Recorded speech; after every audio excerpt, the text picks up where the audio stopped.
नमस्कार साथियों, स्वागत है आप सभी का हमारे निर्मल क्लासेस करौली यूट्यूब चैनल पर। दोस्तों, आज आपके लिए रीट पर्यावरण का वो सबसे शानदार और इम्पोर्टेंट टॉपिक पढ़ाया जाएगा जिसमें से आपको 2 प्रश्न एग्ज़ाम में देखने को मिलेंगे। और इस बार भी 2 ही प्रश्न आए थे इस टॉपिक से, भारत के प्रमुख पर्वतारोही। और उसके बाद इसी टॉपिक में हम पढ़ेंगे पर्वतारोहण में आने वाली कठिनाइयाँ और पर्वतारोहण में काम आने वाले औजार। ये 3 टॉपिक हैं, एक ही क्लास में आपके कंप्लीट होंगे और 2 प्रश्न आपको ये टॉपिक दे करके जाएगा, तो पूरा निचोड़ आपको पढ़ना है। एक भी प्रश्न बाहर नहीं जाएगा इस टॉपिक से। आपको मैं गारंटी के साथ लिख देता हूँ कि आपके विगत जो प्रश्न भी आए थे इसी टॉपिक से आए थे और इन्हीं नोट्सों से आए थे। आप लोग इन नोट्सों को डाउनलोड कर लीजिएगा खुराना स्टडी ऑफिशियल एप्लीकेशन से और प्ले स्टोर पर उसकी लिंक मिल जाएगी। चलिए अब हम स्टार्ट करते हैं अपना चैप्टर, और वीडियो को लाइक करना साथियों, बहुत ही शानदार इंपॉर्टेंट टॉपिक है आज का। चलिए, बहुत अच्छा इंटरेस्टेड टॉपिक है, भारत के प्रमुख पर्वतारोही और पर्वतारोहण में आने वाली कठिनाइयाँ और पर्वतारोहण में काम आने वाले औजार। सबसे पहले हम बात करते हैं प्रमुख पर्वतारोही कौन कौन थे भारत के अंदर, और लगभग मैं आपको 20 से 25 भारत के पर्वतारोहियों के नाम बताऊंगा, उनकी जीवन कुंडली के बारे में बताऊंगा, कब कब चढ़े थे, कौन कौन से उनको अवार्ड मिले थे। पूरा का पूरा विस्तार से हम पढ़ने वाले हैं इस टॉपिक को। सबसे पहले हम बात करते हैं बछेंद्री पाल 1984 उत्तराखंड। बछेंद्री पाल जो थी साथियों उत्तराखंड की निवासी थी और ये वर्ष 1994 के अंदर माउंट एवरेस्ट पर चढ़ी थी। और आपको पता है माउंट एवरेस्ट की लंबाई है यानी ऊंचाई है 8,848.86 मीटर। तो माउंट एवरेस्ट पर चढ़ने वाली भारत की पहली महिला और विश्व की 5वीं महिला कौन थी? बछेंद्री पाल थी।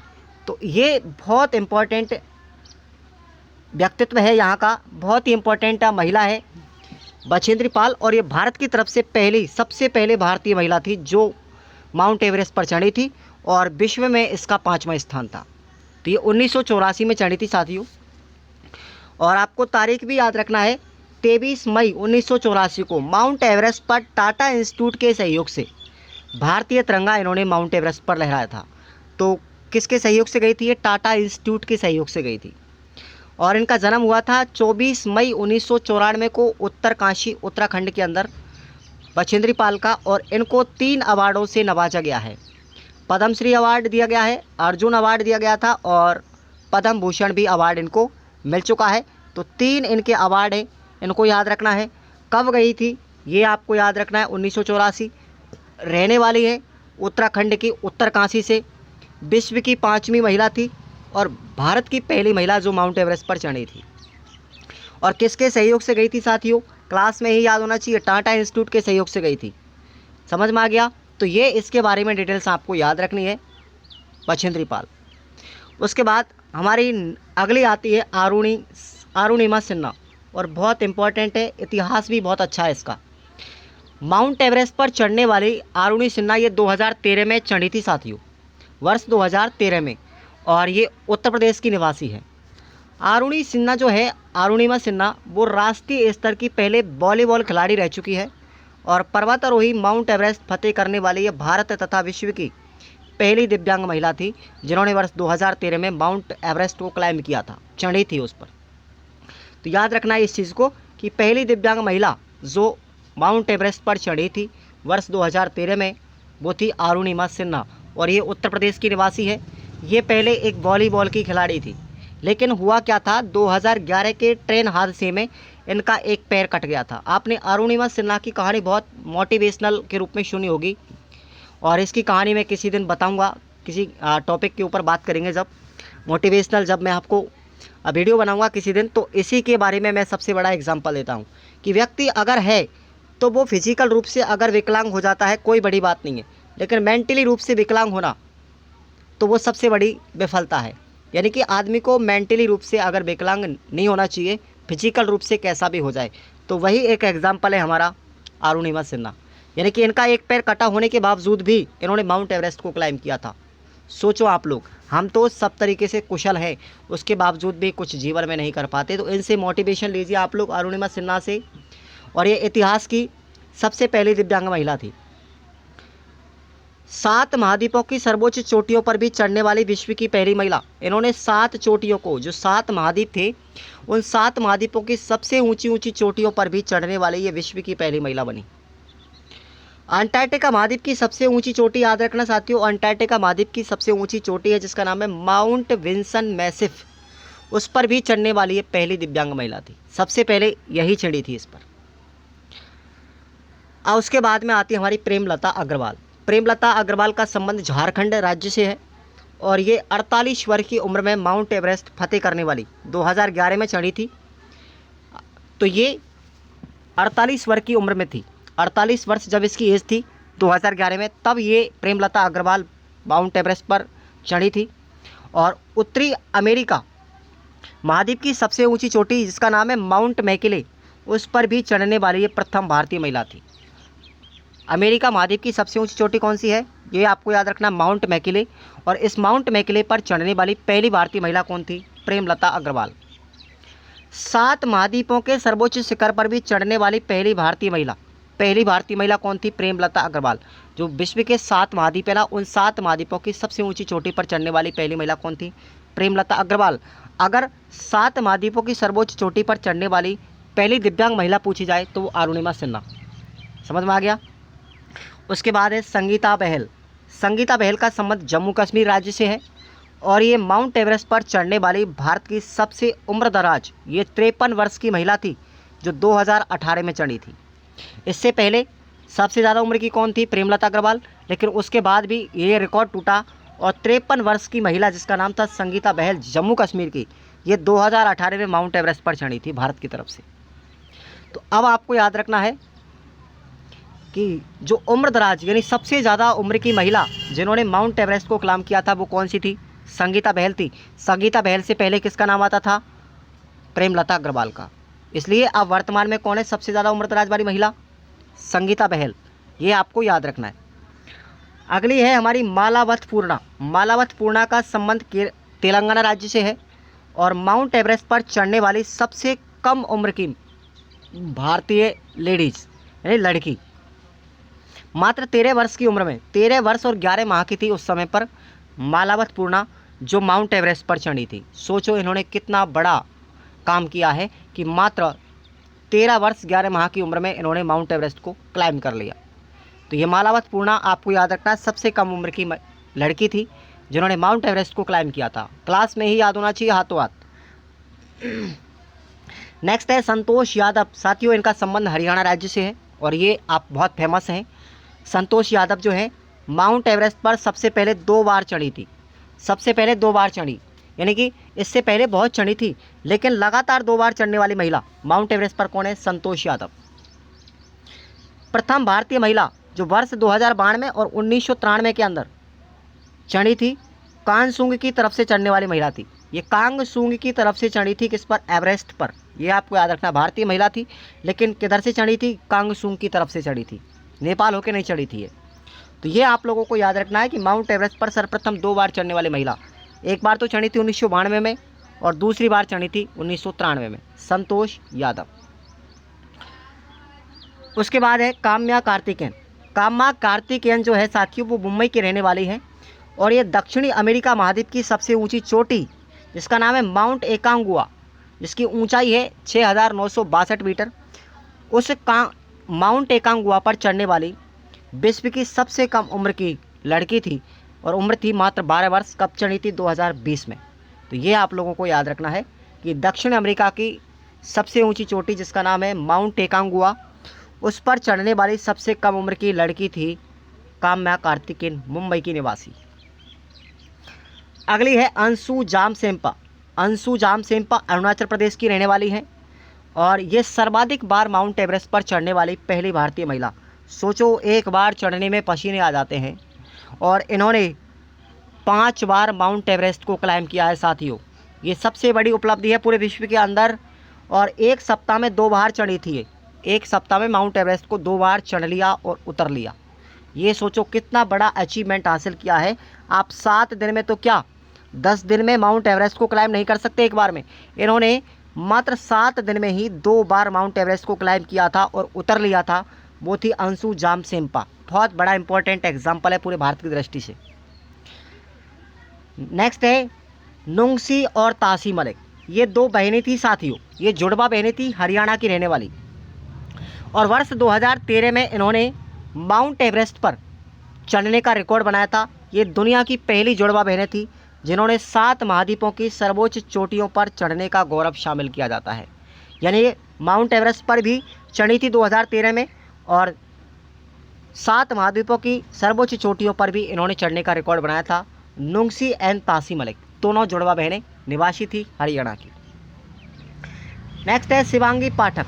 शिवांगी पाठक का संबंध साथियों हरियाणा राज्य से है, और ये 16 वर्ष की उम्र में माउंट एवरेस्ट फतेह करने वाली महिला थी। मात्र 16 वर्ष की उम्र में 7 समिट में भी इन्होंने हिस्सा लिया था। यानी कि 7 महाद्वीपों की जो चोटियां हैं विश्व की, वो 7 महाद्वीपों के सर्वोच्च शिखरों पर भी चढ़ने का इन्होंने रिकॉर्ड बनाया था शिवांगी पाठक ने। अगली है हमारी राजस्थान से पढ़ते हैं अब हम। देखो हम पर्यावरण पढ़ रहे हैं तो इसमें ऑल ओवर इंडिया की बात की जाती है। इसमें आपको हम अब पढ़ेंगे राजस्थान से संबंधित आशा झांझड़िया, ये झुंझुनू की है, और ये माउंट एवरेस्ट पर 2017 में चढ़ने वाली पहली राजस्थान की महिला। अगर राजस्थान की बात करें तो पहली कौन है? राजस्थान की पहली है आशा झांझड़िया, और भारत की कौन है पहली, बताओ जल्दी से कमेंट करके। जो सबसे पहले मैंने आपको पढ़ाया था बछेंद्री पाल। नेक्स्ट है साथियों डॉक्टर सुषमा बिस्वा। सुषमा बिस्वा का संबंध है बीकानेर से, और ये हाल ही में दिवंगत 2020 में देश के जाने माने पर्वतारोही मगन बिस्वा की पत्नी है। यानी कि डॉक्टर सुषमा के पति का नाम था साथियों मगन बिस्वा। वो भी क्या थे? एक पर्वतारोही थे। वो भी पर्वतारोही थे, और उन्हीं की ये पत्नी है डॉक्टर सुषमा बिस्वा बीकानेर की। अफ्रीका महाद्वीप की सबसे ऊंची चोटी माउंट किलिमंजारो पर चढ़ने में सफलता इन्होंने प्राप्त की थी डॉक्टर सुषमा बिस्वा ने। उसके बाद है नाहिदा मंजूर। नाहिदा मंजूर का संबंध जम्मू कश्मीर राज्य से है साथियों, और ये माउंट एवरेस्ट फतेह करने वाली जम्मू कश्मीर की पहली महिला।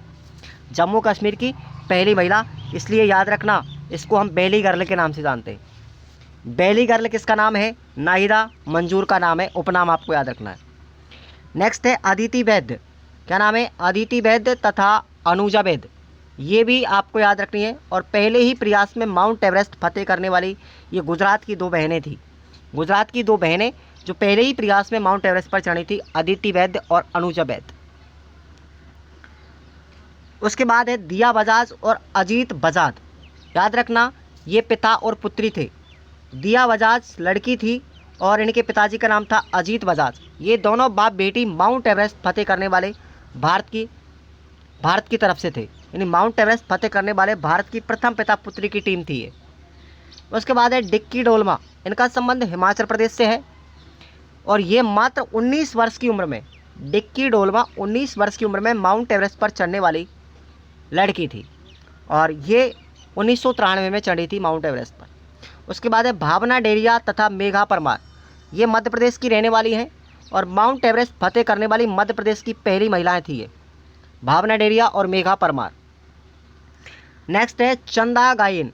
चंदा गायन का संबंध पश्चिमी बंगाल से है, और माउंट एवरेस्ट पर चढ़ने वाली पश्चिमी बंगाल की ये पहली महिला थी। कंचनजंगा पहाड़ी पर, कंचनजंगा जो साथी चोटी है उस पर चढ़ने वाली भारत की पहली महिला। इससे पहले कंचनजंगा पर कोई नहीं चढ़ा था।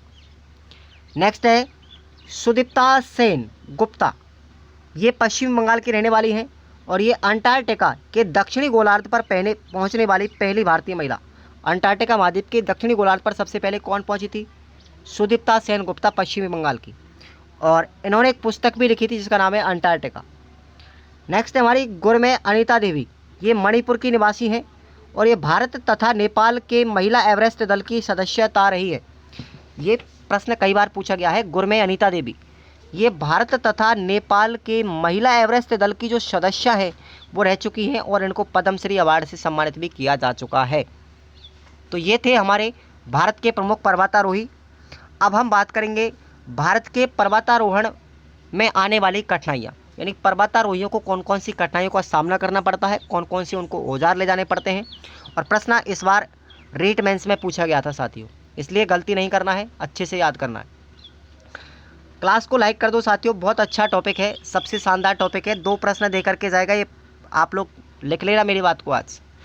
बर्फीले तूफान, बर्फीले तूफान क्या होता है साथियों? बर्फीले तूफान व तेज बर्फीली हवाएं दृश्यता को कम कर देती है। इससे क्या होता है, दिखाई नहीं देता पर्वतों पर चढ़ते वक्त। इससे पर्वतारोहियों को पर्वतारोहण में दिक्कतों का सामना करना पड़ता है, यानी बर्फीले तूफान भी होते हैं वहाँ पर। उसके बाद हिमस्खलन की भी घटना घटित होती है।